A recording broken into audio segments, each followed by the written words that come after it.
All right, so I am going to share the agenda. All right, so here, and Cynthia, we really appreciate it. My pleasure. Okay, so I'm going to share this point. This is not good. It's falling in out, still there? Is anybody out in? Yeah. Who knows? But in any case, it's recording, this is just, I'm going to use this to present the slides. Everybody should have gotten this anyway, so I'm going to share. I'm going to share Firefox. Share. Okay. Okay, so in order to share Firefox, I'm going to here, and bring this to you. Okay, so here is the agenda. Stop doing this. All right, I'm slowing this. First, ladies, because we don't want to do those are all features. Okay, so there it is. Coming back. Got to introduce the other issue.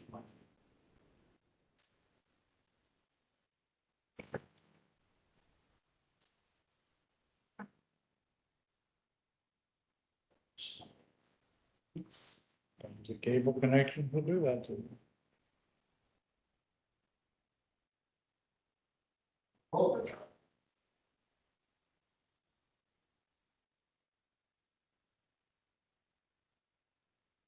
I think this is 5 low cable by the way.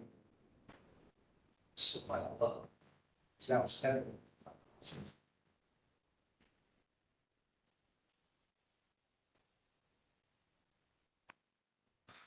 All right, going back to here. Should be, all right, so in any case, here, this side, I want to show minus, it's too big. So in any case, tonight, our guest is the Fairfax County Redevelopment Housing Authority, Affordable Housing Center, Sully, Redevelopment Housing Authority, Cynthia, really. Picture of your participation. We have the bio that we gave you earlier. And it's affordable housing, and here, yes, you don't have any special features.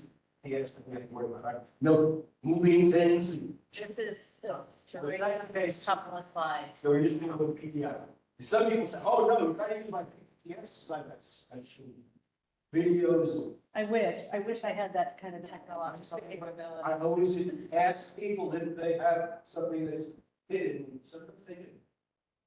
One place has an overview of the lot that we were looking at, and you had it because in PDF, you never get that over, you have to, yes. Second,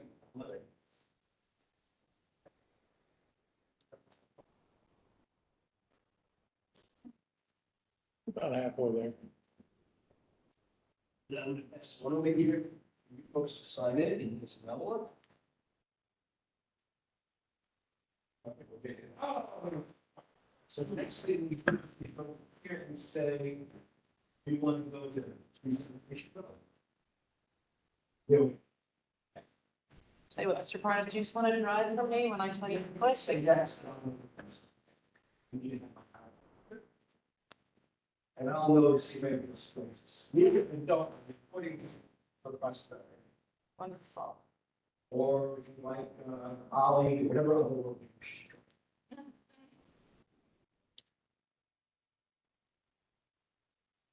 So, We get started? yes, I would. So, yeah, you were appointed this year. Yes, I was appointed in the spring of this year. And you know who your previous person was? I do. Lenore Stanton. So Lenore Stanton was the Sully District Representative. She moved to Hunter Mill. And so she became the Hunter Mill District Representative, which left an opening in Sully. One of our members who's not here tonight, John Litzenberger, who's a member of the Planning Commission. Importance Planning Commission. Was he? And that gave them some additional power in the planning commission. I know who to speak to in RHA whenever the question became, well, how do we handle RHAs? I don't He know. had all those contacts. And so he's regaled us with stories about, oh, as a commissioner, I reached out to Joe and Jane and Elliot. We all worked together because he had those double. Very good. So his experience there helped him. For that, I'm going to assume what it is. Well, yeah, so actually we'll go back a little bit just because I wanted to share sort of my history and how I came to the FCRHA.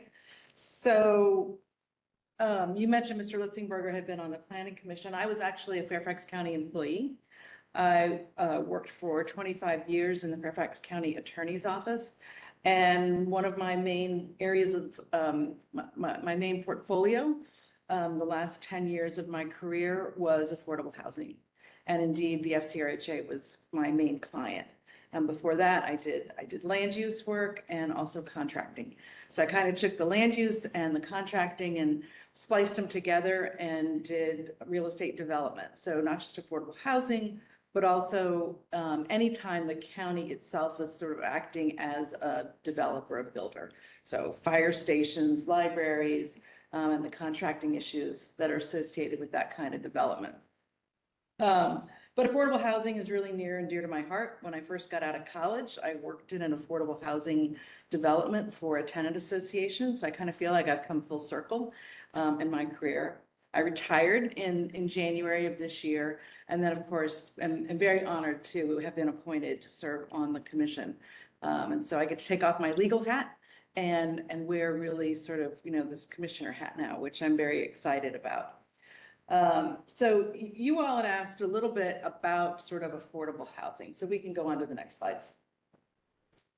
And I'd like this to somewhat be conversational. I'm not sure if we have anybody out in the ether.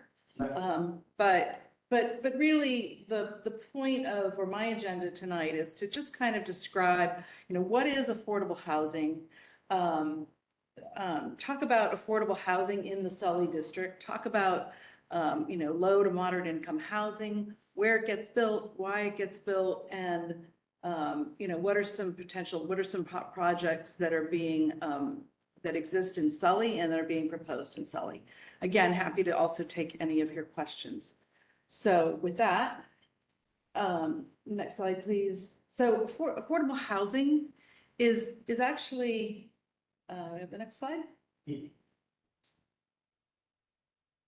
It's a very simple definition, which is that if your income level, no more than 30% of your income can go to housing costs. And then it's for something to be considered affordable. If you're spending more than 30% of your income on housing costs, and that's, rent, utilities, et cetera, then your situation is that you're not really in an affordable housing environment. And of course, it makes sense because you want to have money left over, but over the housing costs that you incur for like transportation and your childcare and going to the doctor and buying your groceries. And if you're spending more than 30% of your total income on housing, it makes for some difficult choices about what else you can spend your money on. Sorry, when many people move to this area, get federal or other money, and compare where they used to be here, all pay more than 30% of their housing. I know when I moved here in 1980, Georgia sold my 50-grand house and put a $100,000 house with a $3,000 increase in my annual pay. My wife and program for the job. We were in that category where we were paying 1/3, more than 1/3. And we'll see, there's a lot of data to support that there's a lot of folks in Fairfax County who are in, sort of non-affordable housing or who are paying more than that 30%. So next slide. But when we have a community in which, folks are in fact in affordable housing or there are affordable housing opportunities, it really improves the community in a lot of different ways. I mean, for starters, you have folks who are in the county who then are buying in the county. So it supports our own economic development. Those taxes stay here. If folks live here and can live near to where they work, then that cuts down on traffic, cuts down on the sprawl. There's environmental improvements, pollution goes down, land use is better able to be used for, other types of issues other than the sprawl and sort of the outlying areas. It's interesting that, We do have somebody joining us. okay, I announced that because we're always happy to have somebody. Jack, can you hear us?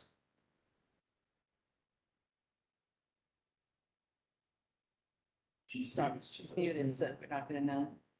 I'll look for the chat as well.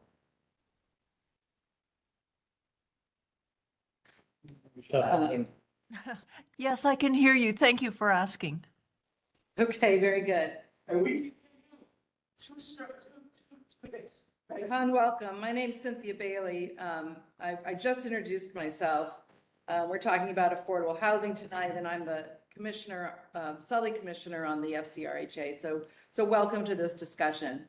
So we're talking about affordable housing and sort of what a lot of the benefits are. It's interesting, the Northern Virginia Chamber of Commerce, I think it's Northern Virginia, just recently published sort of their future plan for this area. And one of their number one priorities is the development of affordable housing.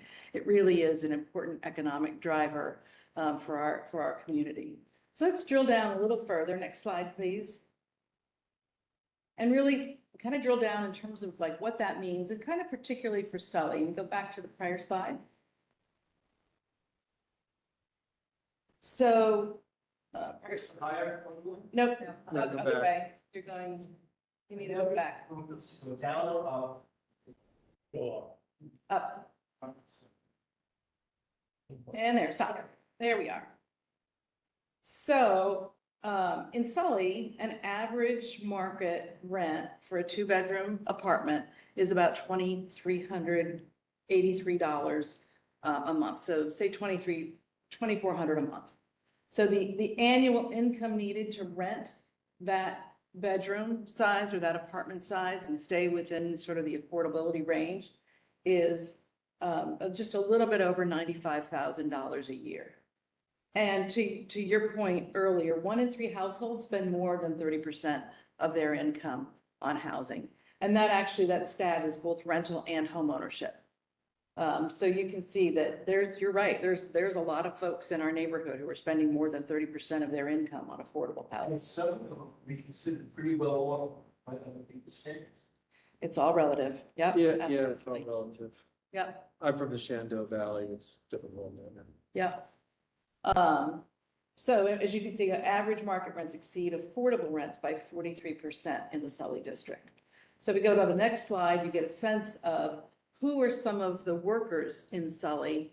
Whoops, back. So, you can see in our community, we've got, 15 grocery stores, 17 banks, obviously a lot more than 30 restaurants. But a grocery store clerk makes about 30 grand a year. A bank teller, 54,000, and, food service workers around 46,000. So you can see that the salaries that some of these folks have make it a real challenge to live in our community. Next slide, please. So the Board of Supervisors has in fact recognized this deficit that we have. The board several years ago put forward a plan to build a directive to the FCRHA that we need to build 10,000 units of affordable housing by 2034, which we're working on. In addition, on September 9th of this year, the board drafted a sort of comprehensive plan to really look at all of the impediments to getting affordable housing built in our community, and to look at it in sort of a multi-pronged way. And I would encourage you all to go and look at the board matter, but there are a variety of sort of priority areas, One is to really look at the land development process. Time is money when you're building things. And so getting from start to finish, if a builder can't get through the process in a timely manner, costs can go up, things can change, there's supply chain issues, which can serve as an impediment to the development of affordable housing. On my perspective, the FCRHA, we frequently are in a what's called a public procurement PPEA process, a private partnership process, where we work with nonprofit developers. We've been directed to look at that process and see if there's ways to streamline it, again, to try and get these units into our communities sooner rather than later. Looking at some new approaches, perhaps some like little villages that have like small single-family homes. If there's a way to incentivize developers to build that kind of housing. Look at new approaches to home ownership, right? To have some entry-level home ownership opportunities for people in our community. And so the board is targeting affordable housing in a lot of different ways. And again, this item is intended to expand the inventory of low and moderate income housing in the county. Yes. So in these priority areas, you're talking about existing communities or new communities being built?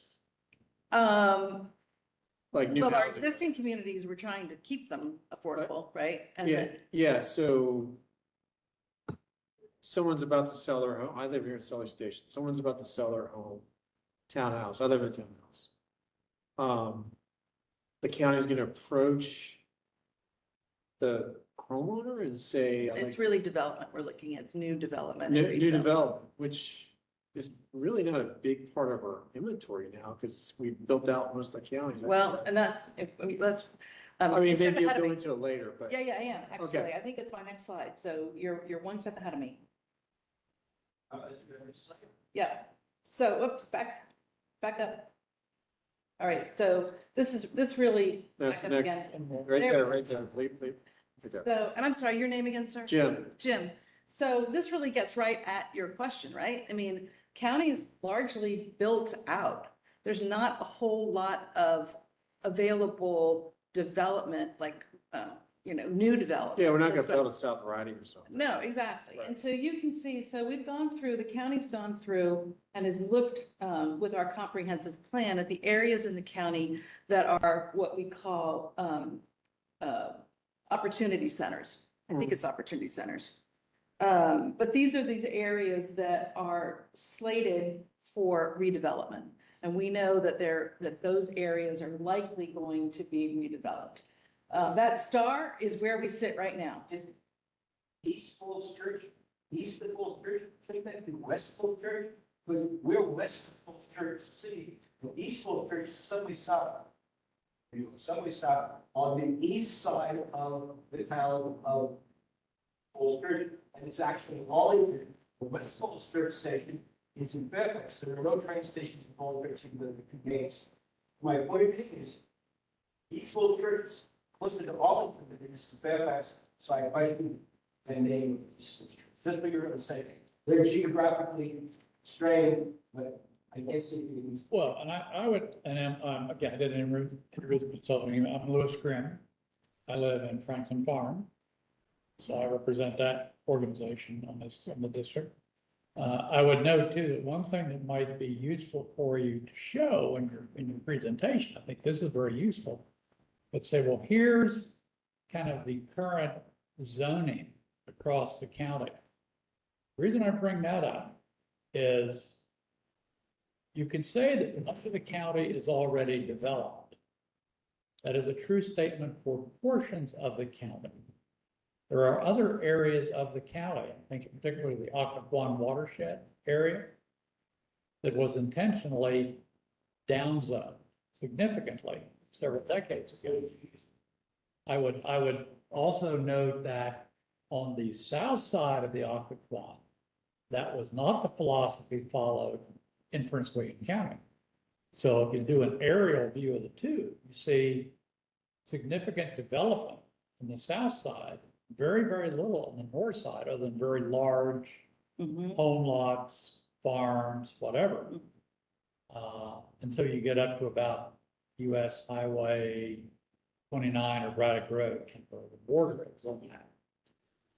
There are other areas, the lighter colored areas there along the Potomac River. Again, those are local decisions made by, oh, we want to keep our large farms here. We will not redevelop those. No, I don't think she's supposed to put apartment buildings down there, No, right? But- In the they're- Occoquan, they're no, not. in fact, you can see, so It's- the red areas, Morton and Mason Neck, right? the red areas are the areas like that will Right. likely to be developed in the future or redeveloped in the future. And you can see, Okay. you're right, the Occoquan, you can see the town of Clifton, that Yeah. little square. Right. And all around that, that's the Occoquan watershed. Right. That's not that's not identified as an area of redevelopment. You can see it on this map. Same with the corridor right along the southern shore of the Potomac River, which is Great Falls and McLean. Yeah. Not going to be redeveloped. If you look at it almost makes a C, Fair Oaks, Dulles Corridor, Herndon, Reston. Right. In the interior of that C, candidly, is where you live, Franklin Farm. It's where I live in Oakton. And that's likely not prime candidate for redevelopment. There's no sewage there, right? So everybody's on septic. So in addition to the zoning constraints, right, there's just some basic infrastructure that makes redevelopment That is- not likely. That is true, but as a civil engineer, I know that you can provide any kind of infrastructure you want if you have the funding and the political will to do it. But let's move on. Just figure, you consider whether it's what there's. Well, and so it may well be that East Falls Church, that label there is too far to the west. That these will strictly keep Fairfax. Okay, I'm gonna look up this answer for you because this is right from a Fairfax County document. And let's just make sure that yours truly who put it together didn't make a typo. So let me look that up for you, but there is, and also too, the naming is, sometimes these sort of things are named in a way that's a little more internal facing. It's this project, that project, and then as things gel, it gets a formal name. And I'm with you on the subway stops. It's one of the things that makes me nuts around here. It's not like the subway system, right? So in any case, we're happy to see that we, as you may know, we have been here for many years. And we watched Dulles Airport development and the Dulles suburban part study. And we watched as the county ignored Dulles Airport, the FAA, other groups saying that the 2019 noise control line should be adopted by the county because it was adopted in the 1990s. The county ignored that guidance as we continue to developing parcels and zoning them in accordance with the 20-year-old outdated, almost 30-year outdated zoning noise controls. And in fact, we have testified that many developments of residential and what used to be office facilities in the area here in Weston and near Weston are in high noise corridors according to 2019 plan. They were not in the 1990 plan, and had those plans been adopted, the county's rules that said you cannot put housing in areas above 65. But because the old split effect, they can do that. Now, that doesn't mean that the people who live under them won't be subject to the noise of the current plans, even if we haven't adopted the current plan. The plans don't care. And it's quite possible that people get used to the plans over their heads. It's just that our county guidance above 65, and then just last year, the year before that, allowed them to put housing in the 60, 65 with proper noise attenuation. And one final point about that, we don't want to disturb your presentation too much, but it wasn't just Sully District Council bringing up that point repeatedly on all the residential proposals that have come through here for our review. It was the Federal Aviation Administration. and the Metropolitan Washington Airports Authority, both federal organizations Mhm. that raised that issue with the Fairfax County Board of Supervisors, who ignored their technical recommendations to adopt the new values. It is analogous to a situation we said, oh, I want to do a redevelopment proposal of this parcel of land. I don't want to use the current day traffic volumes around that site. I want to go back to the traffic as it existed 10 years ago when I add my new traffic on that. That is neither technically valid or ethical to do that. But let's. Yeah, yeah, and clearly I can't speak to that, right? Right. So, yeah, okay. So the next slide, so you can see again, so these are the areas of high, like, opportunity for development. And this is where we have existing, what we call committed affordable housing. So committed affordable housing is a term of art, and it means that it's housing that is not market affordable. It's got a legal restriction associated with it. So there's a rental restriction, or there's an income level restriction for the occupancy for under a variety of different programs. And these are existing communities. This is existing committed affordable housing. So basically, this corridor here is the Sully. We go up the stream all around. This is Saddle Road. This is a little over 50 miles. Yeah, I'm saying it's kind of like 50, is that, there's a little white stripe, is that 50 going out right there to the Fairfax Shopping Center? Right, that would be. That far right Yes, dot is probably that's Fairfax Shopping Center. name now name now Route 50, which is not an appropriate name for that road. He went to the Department of It's Route 50. So What should it be Well, called? it is officially Route 50. US Route 50. Uh-huh. The name of the road was Lee Jackson Memorial Highway. Oh, yeah, The prior name for it was Lee Jackson, was Little River Turnpike. right. which is what it is in Fairfax City and in Loudoun County. And something that we had recommended when the county said we want to rename it from Lee Jackson, we said, well, fine, use the historical name that had been there for 200 years. Yeah, No. Our naming committee said, that's not acceptable. We, the county, will decide we'll name it Route 50 as a name, which I can argue is not right. Same thing for Lee Highway. That's now Route 29. Which is So- not an appropriate name. So you identified housing properties already?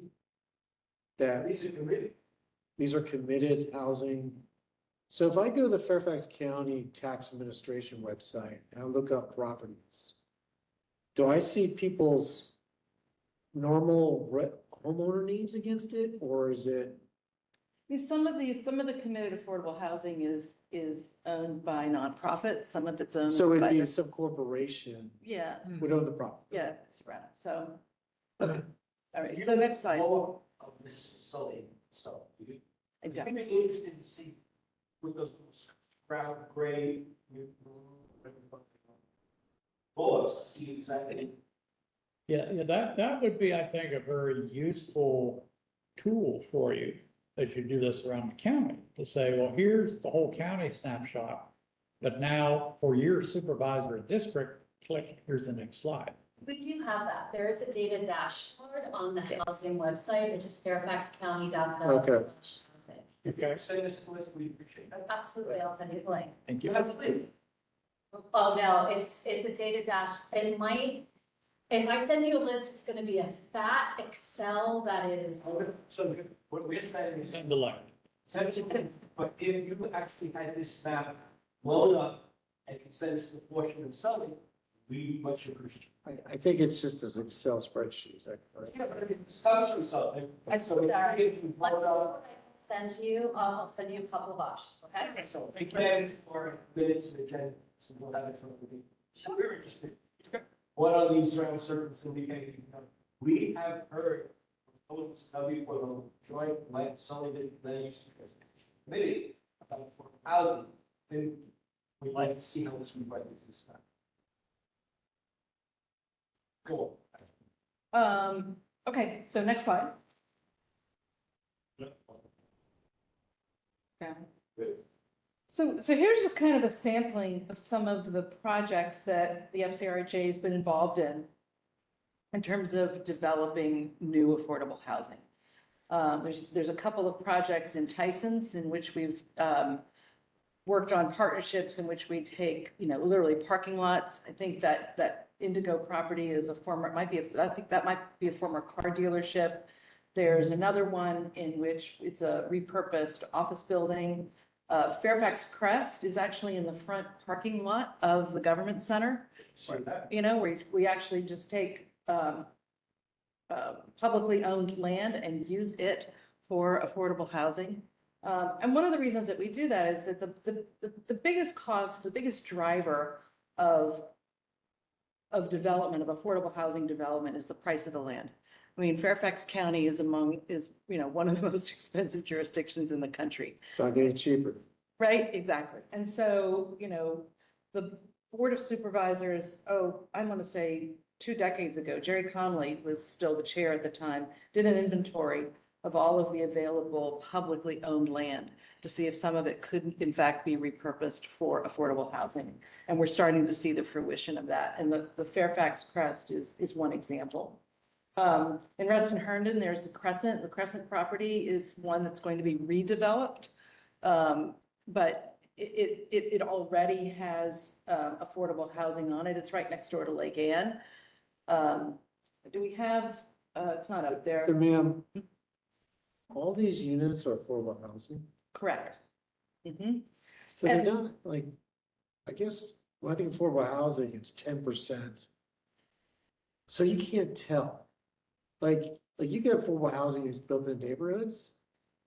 And if you look at the county website, you can see some corporation on it, but generally the people and their children and everything else going to the bus stop, you cannot tell a difference unless they tell you correctly. Correct, yeah. But you're building affordable housing like entire communities.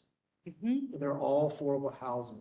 And it's usually a range of affordable housing, affordable units. So I'm an attorney by trade, and I didn't talk about my failed accountancy career because I was really bad at math. But so I won't touch too much on area median income and the whole notion of 30% to 100% of area median income to address sort of like deep discounted, deeply supported, deeply subsidized affordable housing. And then moving all the way up to 120% of AMI, which there's still supports, but it's for folks who are more like, moderate income. Like And there's utilities. a lot of different products for affordable housing. So Okay. one that you mentioned, whenever we have market rate development, we have inclusionary zoning. So any market rate developer is also going to include some affordable dwelling units, some moderate dwelling units, both rental and for sale. These particular projects are ones that the FCRHA has been more integrally involved in as sort of one of the financing entities. And, these things get built, it's pretty complicated, right? Because we've got the cost of the land. There's usually oftentimes low-income housing tax credits. And there's a special competition for those tax credits. Some are 9% tax credits, some are 4% tax credits.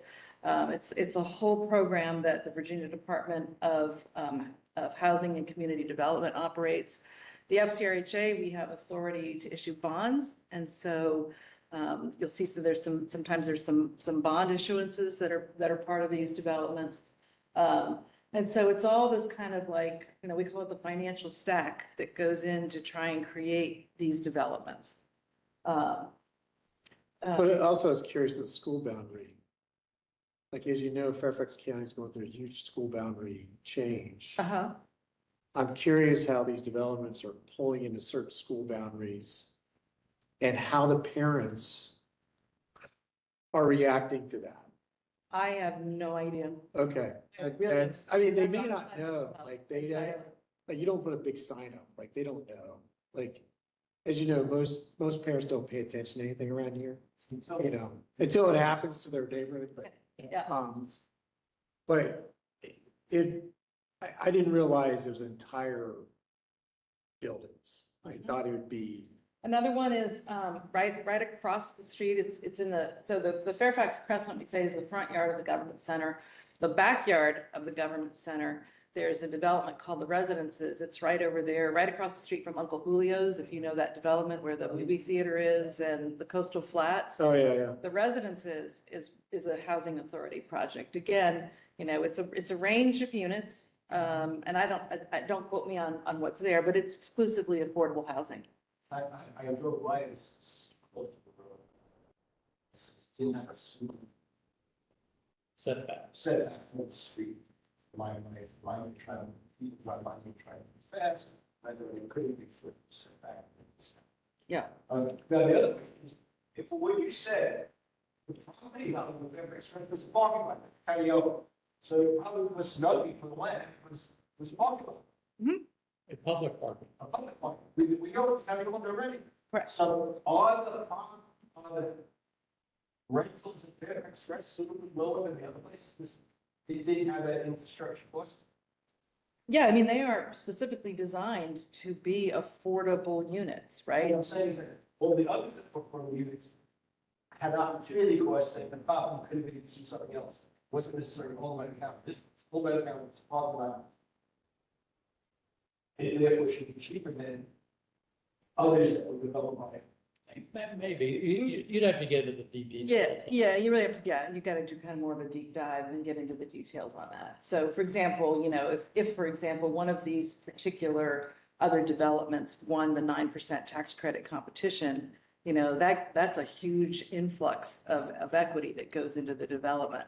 So, like I said, it's a stack, right? And it's always a question of trying to make these projects pencil with different sources of There was income. a street here in that development, let's see, when Dawes was, they were reserved for apartments. Mhm. And I don't know if the condos or for sale units were, I mentioned before, we had a long discussion in the previous county representatives. How did they, when they sold the affordable unit housing, how did we ensure that the person who owned it did sell it in 5 years to kill it? It's got a covenant on it. It's a restricted covenant, Then go through that, and that even covenant goes with 15 to 20 years. something like that. Mhm. But we had a big discussion because when they were rejecting that, we had big questions. Sell this, how do we ensure it? So we did. And our affordable dwelling unit, those are, in addition to the fact that they are, they have a restrictive covenant. In addition, most of the covenants also provide for a cap on the equity. So that once you sell, usually, and don't quote me on this, but somewhere between 30 and 50% of the equity gets funneled back into the housing trust fund. So all of the equity that you realize doesn't, goes back to support the program. right, So, Another example of when I think it's poorly we decide on housing is if you go down Stream Road and past the exit that comes from Fairfax, there is a housing development. You have to get to the interior of the community. The affordable housing units back to Stream Road, and they're all by themselves in a separate complex. And it's So my they- preference over the years to have them interspersed with the regular residential, so you don't go, oh. Those people went for the house. so that's what I was kind of bringing up, they kind of did it. They have entire towers of just affordable housing. Yeah, so what we're trying to say is that it should be integrated rather than separated. yep. And these are integrated into, to the extent that they have a wide range of income levels. Okay, Right? I mean, so, like the residents at Government Center, yeah, there's some, what we call like a deeply discounted, highly subsidized unit, say for somebody who, may have, I'm just making up, like may have developmental needs and is Right. capable of working, but living next door to a firefighter, right, or a teacher. you know, a young Right. teacher. And you can't tell. Like it- Yeah, Yeah, yeah, it yeah. doesn't matter. So That's good. looking at Sully, I had a couple examples. Next slide, please, with Sully. And again, none of this is set in stone. But, you know, the Sully Library is potentially an area where there may be some affordable housing opportunities. Federal Library and there's Shade Library. Which one is it? It's Sully Library. I have Centerville Library, sorry. But Yeah. I'm looking back at my notes. Yep, Centerville Library. You're talking about the ones across the street, probably, like Centerville Library. Right across the street, there's a development. I suspect that's what you're talking about. And then the Stone Road Park and Ride, that may be another opportunity. None of these, again, these are just like ideas. Anything that gets developed is after a robust process that includes the community. But you know, I wanted to highlight at least that the county is in fact, you know, looking to build in these, you know, those opportunity centers. Well, one that is of particular interest to me, personally and professionally, is in Franklin Farm. If you're familiar with the general layout of the community, Mhm, you know, the intersection of Fairfax County Parkway and Franklin Farm Road is. mhm, There are two properties, one in the northeast corner, one in the southwest corner, both churches. Northeast corner is Community of Faith United Methodist Church. They are proposing. In fact, I was at a community meeting Monday night with 100 plus or minus people there, hearing what they were talking about. To sell off a portion of their parcel further away from Franklin Farm mhm. and put in affordable multifamily housing. The numbers have been flip-flopping all over the place since this originally came about. Mhm. The market research for this proposal was a graduate student research project. Student obtained his master's degree at Georgetown University. Faculty member involved with this apparently has every one of his grad students do something like this somewhere in the Mid-Atlantic region or further away, with an orientation for reuse of some or all of the properties of a religious institution. Many of us who live in the area, and I live like 2 blocks away Mhm. from that church. Mhm. And some of my neighbors who were with me on Monday night are even closer. Right. And we're saying, well, number one, Franklin Farm is a master plan community, PDH2. From its very beginning, it was defined as single-family residential units, either single-family homes or townhomes. Apartments were never envisioned, never considered, never even discussed over the course of the development as it now it's fully developed. This kind of dropped in with minimal inputs, basically no inputs from the surrounding community. Variety of other issues. But it seems to be something, well, here was this graduate student research study. We can get you a copy of that if you'd like. And then was dropped in through this special zoning approval process that began earlier this year. And large numbers of us, there's a petition with 3,000 statements of opposition to this concept, not against affordable housing. We've been misrepresented in that regard.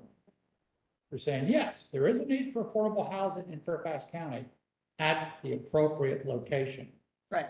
and at the appropriate scale. This fails those tests.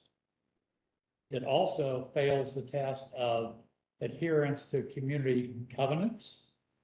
Franklin Farm has some of the oldest, most well-established building covenants in Fairfax County. Mhm. I literally cannot change the color of my front door without getting approval. Right. We, What was the name of that church again? Community of Faith United Methodist Church. go on their website, I think it's, you do COF, UMC, it should. pop Yeah. up. So, I'm not familiar with that one in particular, and I certainly will go and look at Well, it. this one, it was submitted through this, countywide rezoning activity process, first of the year. Annual plan. Annual plan reviews. It was designated as a tier 3 development. So there's no direct county support for it because a lot of things they had not done yet. Minimal community input and activities. This meeting this past Monday night, was the first time since this past summer that they had bothered to get together with our community. Right. They claim, quote unquote, that there'll be more organized community involvement activities like this beginning January, February. You'll see if that happens. But I think it's an example, and apparently there's some other situations that have popped up. Both Jeff and I are involved with Fairfax Federation.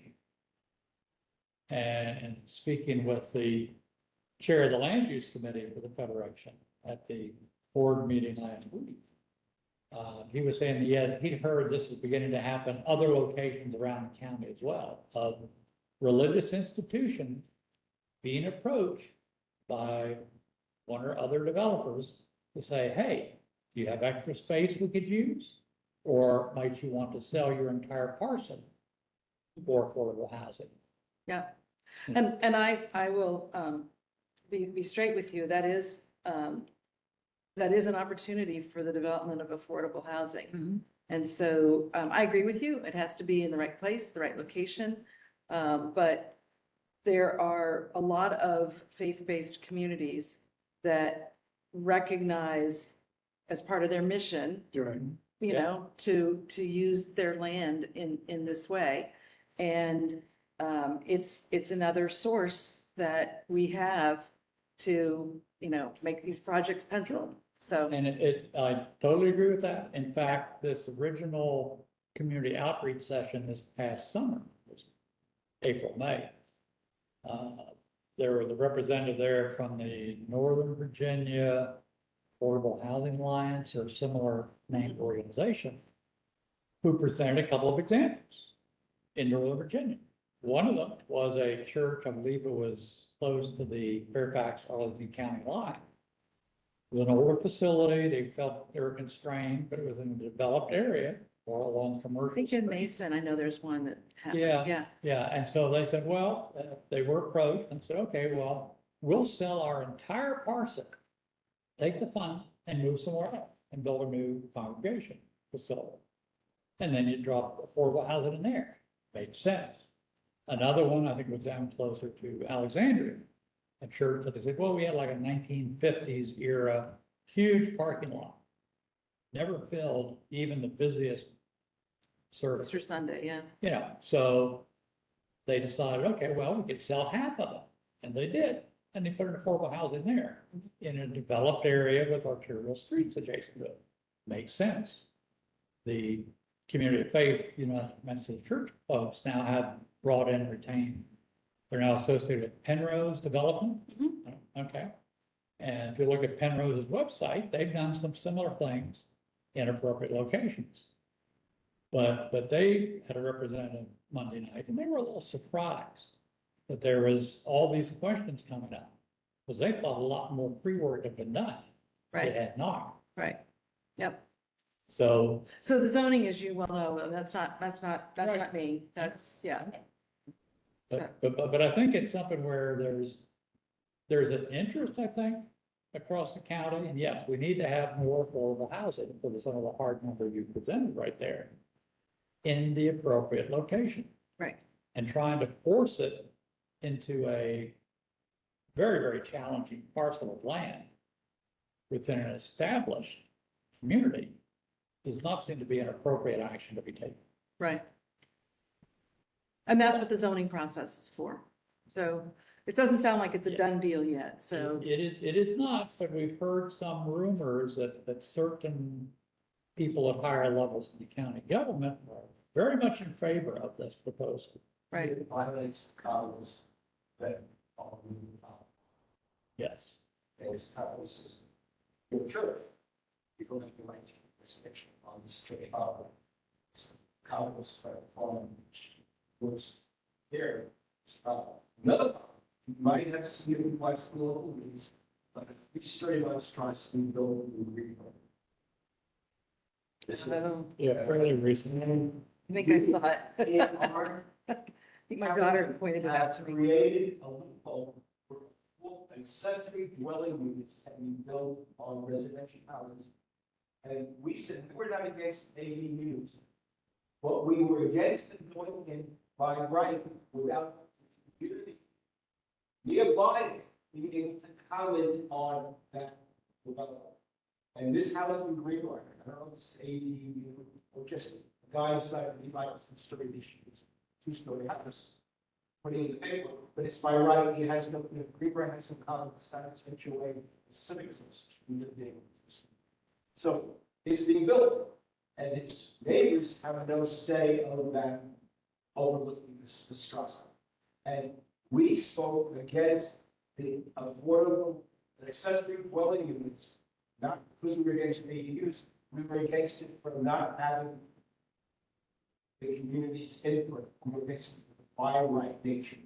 And we're afraid, because anybody in Franklin Farm, went to the comments, in Chantilly Highlands, in Greenbrier, or any other community can build an accessory dwelling unit without having their neighbors comment on its appropriateness, habitability, et cetera, et cetera.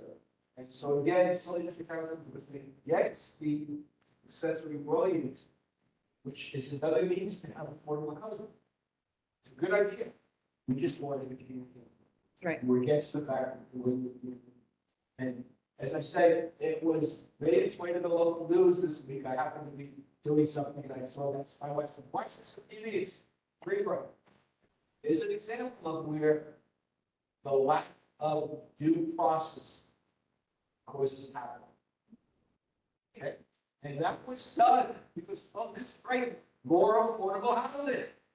We encourage more affordable housing. But we shouldn't encourage it to the detriment of the people who live nearby. My daughter lives in Minneapolis, where 2 or 6 and 8 or 4, 6 and 8 unit apartments can be built in any house in the community. I think the same thing is happening all in Alexandria, where it's the richest place this week. I think a court allowing them to go forward. Another place, that's in Alexandria, the only thing still in the battle. And we in Fairfax County, in Sully District Council, are concerned that we not replicate the situation in our town. These 2 parties. Yeah, and to my, By right throughout the communities. yeah, and my understanding is that there's no stomach at all in Fairfax County to do what Arlington and Alexandria did. I think they're a different scenario. There With the metro and 90% single-family homes over $1 million, you know, it's just a different scenario than Fairfax. Yeah, but my point is that I don't think our board of Yeah. supervisors do Yeah, that. I agree with you. I just don't see the point of doing it. Yeah. We're not doing it. But even so, rules now allow for accessory dwelling units to build without input from the neighbors. And I can give you an example, just so. Right. What could happen, where people say, I have the right to do this. Yeah, well, and that's, again, that was a change in the zoning laws that wasn't, again, not in my ambit, Yeah, right? right. Yeah. But that was in the aim of affordable housing. Mm-hmm. And sometimes using the bad rep, because although that was not the aim, it is an allowable outcome. There's always unintended consequences. Well, And sometimes there are, but many of those unintended consequences may not be known locally. They are known regionally, or they are known nationally. And that's one thing that I know a lot of us have that experience broader across the region, Right. and nationally. And yet we have been disparaged in providing that factual information. Mhm. But no one, I mean, well, yeah, But that's a whole- regrettable that Yeah. anybody's disparaged, but that That's- seems to be the that's a hallmark of the that's a day. three-year discussion. Yeah. Well, that actually ends my presentation. But, and I know Allison has, gonna get back to you on a couple of things. If you have any other questions, or if you need to reach out to me again, you can certainly reach me at that address. Well, we want to appreciate you coming tonight. Yeah, thank you. That's And what- then we want to tell you that when we, several months ago, years ago, we reached out and said, we would love to have the Sully representatives on the boards, commissions, and other groups that have Sully reps. And we invite them to speak to us. And we were told that some of the people who were on those groups were not. We did not look on that they are willing to speak publicly or would be, afraid to do that. And we thank you for being willing to do this. Sure. We also point out that anybody who represents Sully in one of these commissions needs to be able to speak about what they do and why they do it to the general public at large, because they're representing us on the Trails Committee, on the affordable housing, on the schools, and they may be appointed by Kathy Smith or Seaver for the school board, but they represent us. They're our voice on those groups, and they ought to be able to speak to us, citizens, on what they do. And I want you to tell them that we don't have fans. No pitchforks. Oh, We're a group that likes to hear what's happening. It's the only way we can be aware of the situation in county is by speaking to our representatives, either elected or appointed. And we are inquisitive. That's why we have you. Next month, we're having the Affordable Economic Development Agency. This summer, we had seen, last month, we had seen with the school board member. And we have had to have our representatives, we can't have without them. and maybe one other thing, do you know if you, if anyone from the Fairfax Federation may have reached out to you to kind of Well, give not- this presentation But broadly? You all candidly, are the first organization in Sully that's reached out to me, and I commend you all for being so engaged in your community. And I agree with you. I mean, I think that as a member of any appointed board, and if you have citizens who have questions or who want to know more, that's part of what makes this whole thing work, right? Is that we have these conversations and that we get to know each other and that there is this exchange and this feedback. Evelyn Spain, our planning commission, tries to attend on land use and transportation. Wow. And so we provided her, she's on our email list, she hears what we have to say, and things like that. They're the hardest working. But they- 2 meetings a week and then they meet with you all too. A municipal salary for their hourly work, they're there nights and public hearings and at midnight. One of the previous, John Tillman, I don't know if you know his name, he was employed about 20 years ago, and he told me that his divorce was basically because of the planning commission. Oh, He was, oh! right. Yeah, that's too bad. So, in any case, so we sympathize with them, and some of us have been, I'm on my 5th decade testifying. I started in the 1980s, 90s, sports, and then in the 20s, 5 decades of college. And to a multitude of generations of planning. Yep. Right, and on our Southern land use and transportation committee, we have 2 planning commissions, we have Jim Hart, I know, Jim. and we have John Linson. Yep, okay. And so when we have questions about land use, we have 2 people who are experts. Good. Excellent. And so with that in mind, I want to thank you all for coming. We're going to post this on our website. We'll be ready to make comments. This, and if you could send us that, Allison, we'd appreciate it. Yeah, we'd like to see what the circles are. Because as I say, probably every one of those came to us as a land use matter. You all know, and we won't have that. Yeah. Figure it out and see, Yeah. but I will get you all that material, not a problem. we do that. So what do we view that? We are gonna have I would talking about affordable housing in Centerville, in the Sully district, where we had a community meeting a couple of weeks ago to talk about affordable housing. We're going to have another one probably after the start of the year. So I'd love it if, when I get the advertisement out, if I could send it to you guys to help disseminate it, because we have to find a way to go there. If you send it to me, I will put that meeting on this, because if you look at this here, right? If you go to our, state, here, state right there, state here, when you go, state.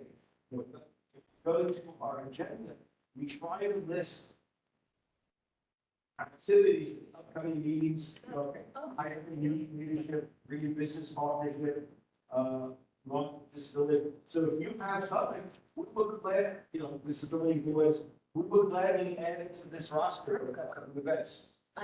That's great. We also, separate from the, Redevelopment Housing Authority is the Office to Prevent and End Homelessness. And they are starting their strategic planning process where there is a ton of community engagement. They're going to do a session at the library in Centerville, but then they're also doing online sessions too, if that's easier. So I'll send you all of that information. We will gladly do this. And one thing is nice, never gotten supervisors that's selling this. Yes, yes. You can click on the button that says, see this in the browser.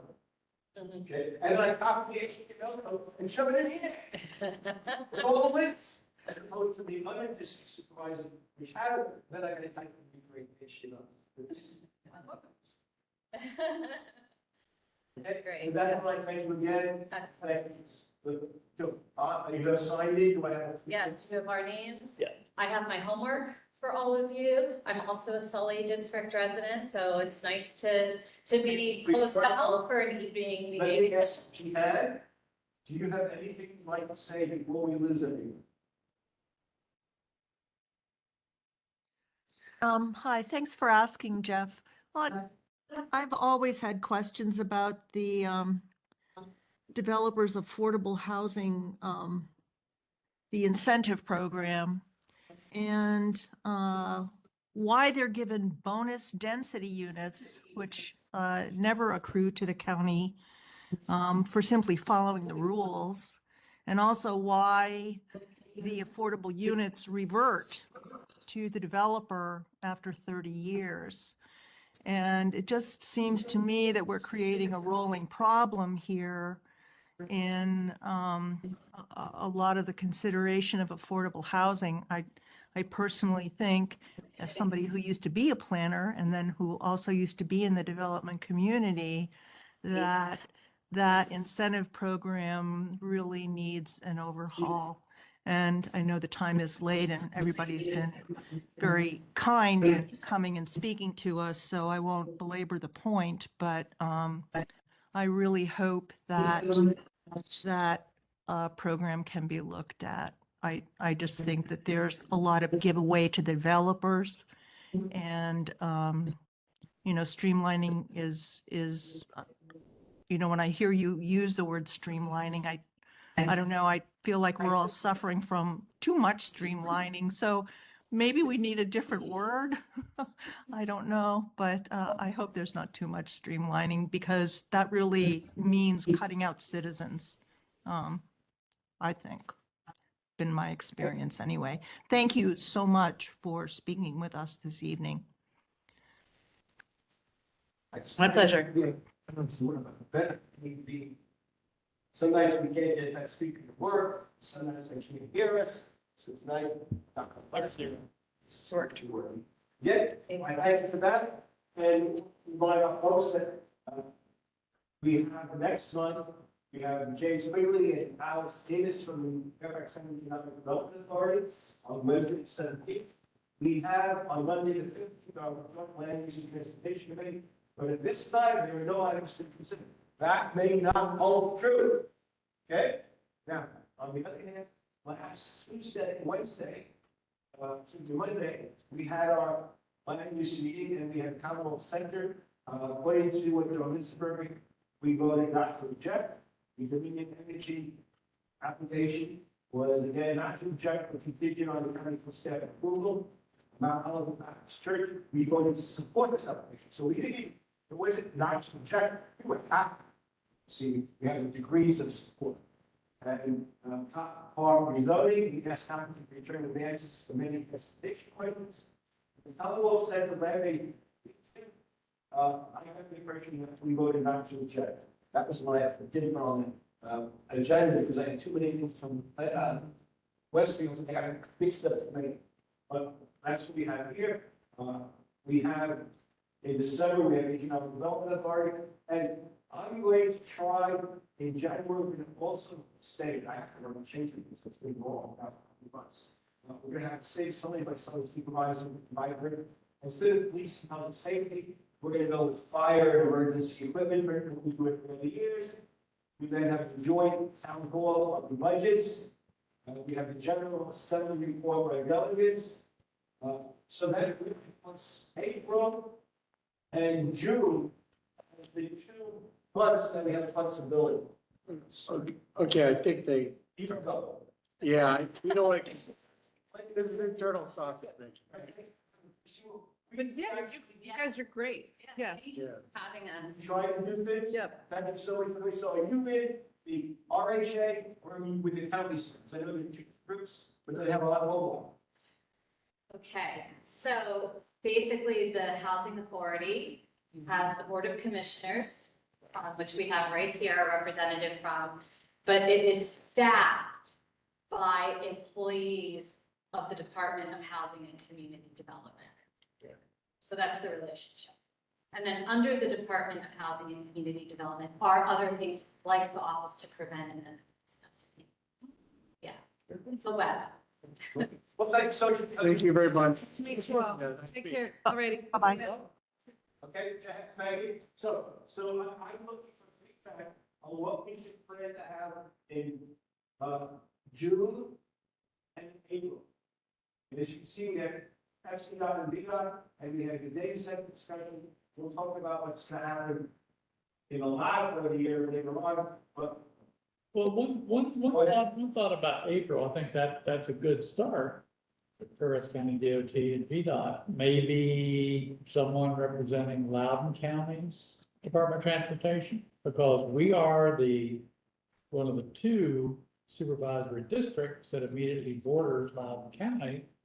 And I air think that'd be a moves, challenge. air moves back and forth. I know, but they don't, well, you know, we have had. I know we've had, It's Tri-County quarter, you know, you can find Prince. well, you can invite them, but It is a challenge. And sometimes they come, I mean, and what's great, sometimes we had conversations at our table that couldn't have been had anywhere else, because they were in the same room together. Correct. So we're gonna do that, we're gonna do that. It's, I think, rather. no, I'm not against inviting Loudoun County, but I just, What about Prince William? We should invite. and Prince William, but I just don't think they'll. Extend the invitation to it. That's it. Okay, so with that in mind, I'm going to close the meeting now. Seeing, well, I don't know if I'm sharing my desktop there, but you have my agenda.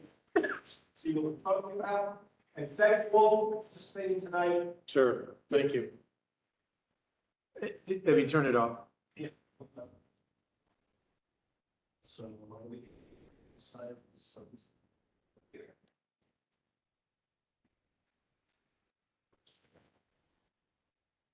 Oh, yeah.